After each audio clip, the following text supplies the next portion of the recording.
আসসালামু আলাইকুম, ওয়েলকাম করছি রিয়াসাত আজিম। ভিন্ন ধর্ম মতাদর্শে যারা শুনছেন সবার প্রতি আন্তরিক কৃতজ্ঞতা। একটু ফুটবল নিয়ে আলোচনা করতে চাই এবং আমার কাছে মনে হয় যে এই বিষয়টা নিয়ে আলোচনা করা খুব গুরুত্বপূর্ণ।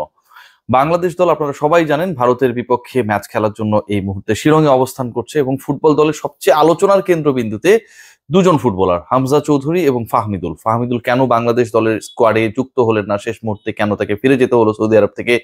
আর হামজা চৌধুরী যিনি হচ্ছে বাংলাদেশের ইতিহাসে, সাউথ এশিয়ার ইতিহাসে এই মুহূর্তের যদি আমরা হিসাবটা করি, একমাত্র ইংলিশ প্রিমিয়ার লিগ খেলা ফুটবলার, ইপিএল এর একজন ফুটবলার। এবং এই হামজা চৌধুরীর ভয়ে ভারত তারা বাংলাদেশের বিপক্ষে ম্যাচের আগে অবসর ভাঙিয়ে সুনীল ছেত্রীকে ফিরিয়ে এনেছেন। এগুলো পুরনো আলোচনা।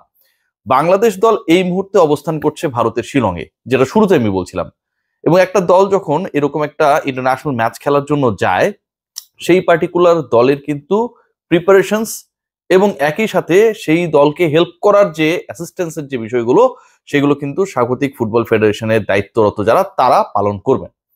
বাংলাদেশের ক্ষেত্রে যে ঘটনা ঘটেছে, এটা আসলে ভাষা অনেক ক্ষেত্রে আমার কাছে মনে হয় ব্যর্থ হবে যে এটা এত ন্যাক্কারজনক ঘটনা ঘটিয়েছে ভারত, যে তাদের এই ঘটনাকে ব্যাখ্যা করার জন্য। একটা দল ফুটবল খেলবে, একটা দল স্বাগতিকদের বিপক্ষে খেলার জন্য বাংলাদেশ থেকে উড়ে গেছে, সেই দলটাকে মাঠ দেয়া হয়নি ঠিকভাবে। অনুশীলনের শিডিউল যেটা, সেটা বারবার চেঞ্জ করা হয়েছে। দুপুরের অনুশীলন বিকেল, বিকেল পেরিয়ে সন্ধ্যায় গেছে। বলা হয়েছে নেহেরু স্টেডিয়ামের মাঠে বাংলাদেশ প্র্যাকটিস করতে পারবে না, তাদেরকে ওই ইউনিভার্সিটি গ্রাউন্ডে গিয়ে প্র্যাকটিস করতে হবে, আগের দিন যেখানটা প্র্যাকটিস করেছিল। এবং সেটা আসলে কোনো প্লেয়েবল ফিল্ড না। বাংলাদেশ দল যখন সেখানটায় অস্বীকৃতি জানায়, দিন দরবার করার পর নেহেরু স্টেডিয়ামের মাঠ যখন বরাদ্দ করা হয়, ঠিক সেই সময় বলা হয় যে বাংলাদেশকে যদি ওই পার্টিকুলার মাঠে প্র্যাকটিস করতে হয় তাহলে তাদেরকে টাকা দিয়ে, অর্থ দিয়ে প্র্যাকটিস করতে হবে। ভারত কতটা ফকিন্নি আমার কাছে মনে হয় যে এই মেন্টালিটি, যে অর্থ দিয়ে মাঠ ভাড়া দিয়ে প্র্যাকটিস করতে হবে, আদারওয়াইজ তারা করতে পারবে না, সেখান থেকে পুরোপুরি পরিষ্কার হয়ে যায়। এরপরে ঘটনাটা আরো ন্যাক্কারজনক। যে ফুটবলাররা ড্রেসিং রুম হয়ে মাঠে প্রবেশ করছিলেন, পুরোপুরি অন্ধকার, মোবাইলের আর ক্যামেরা, যারা সহকর্মীরা কাভার করতে গেছেন তাদের ওই ক্যামেরার আর মোবাইলে ফ্ল্যাশ লাইট জ্বালিয়ে আন্দাজ করে করে তাদেরকে আসলে যে স্থাপনাগুলো রয়েছে সেই স্থাপনাগুলোতে প্রবেশ করতে হয়েছে।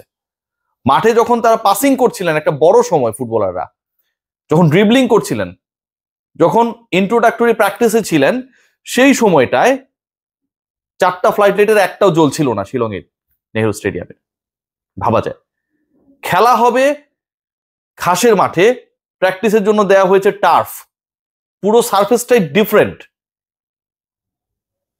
ফুটবলাররা অনুমান করে করে বল পাস করছিলেন এবং হুট করে তখন লাইট জ্বলে ওঠে, কারণ টাকাটা তারা পেয়েছেন।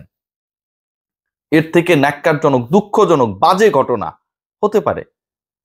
আজকে সকাল থেকেই নাকি এটা মোটামুটি আভাস পাওয়া যাচ্ছিল যে বাংলাদেশের প্র্যাকটিসটাকে হ্যাম্পার করার জন্য যা খুশি তা অল ইন্ডিয়া ফুটবল ফেডারেশন করবে, এবং সেটা তারা করে দেখিয়েছে। শেষটা তারা করে দেখিয়েছে, বাংলাদেশকে প্রিপারেশন নিতে দেবে না।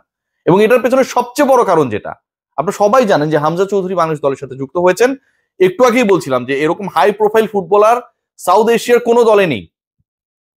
সো হামজাকে তো বাংলাদেশ দলের সাথে মানিয়ে নেওয়ার একটা ব্যাপার রয়েছে, অন্য ফুটবলারদের সাথে পাসিং, ড্রিবলিং, অন্য ফুটবলারদের সাথে তার পজিশন ভাগাভাগি, কিভাবে খেলবেন, পুরোটার কিন্তু একটা হিসাব নিকাশ রয়েছে। কাবরেরা তাকে কিভাবে ইউজ করবেন, বাকি ফুটবলাররা কিভাবে হামজাকে কাজে লাগাবেন, সুবিধা নেবেন, পুরো ইস্যুটাতে যেন বাংলাদেশ ইউজ টু হতে না পারে। হামজা তো আসলে সেভাবে প্র্যাকটিসে নামার সুযোগ হয় নাই, বাংলাদেশে এসছেন 3-4 দিন আগে, তারপর উড়ে গেছেন ভারতে।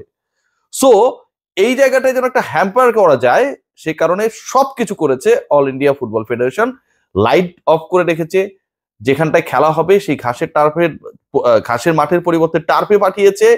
প্রথমে অস্বীকৃতি জানিয়েছে, নেহেরু স্টেডিয়ামে প্র্যাকটিস করতে পারবে না, এবং আশপাশের স্থাপনা যেটা মানে মাঠের সংলগ্ন যে ড্রেসিং রুম এবং অন্যান্য জায়গাগুলো রয়েছে, সেখানটাতেও ফ্ল্যাশ লাইট জ্বালিয়ে ফুটবলারদেরকে এক জায়গা থেকে অন্য জায়গায় যেতে হয়েছে। একটা দলকে এবং একটা দলের একজন ফুটবলারকে নিয়ে তারা যেভাবে ঘাবড়ে গেছে, আমার কাছে খুব অবিশ্বাস্য লাগছে।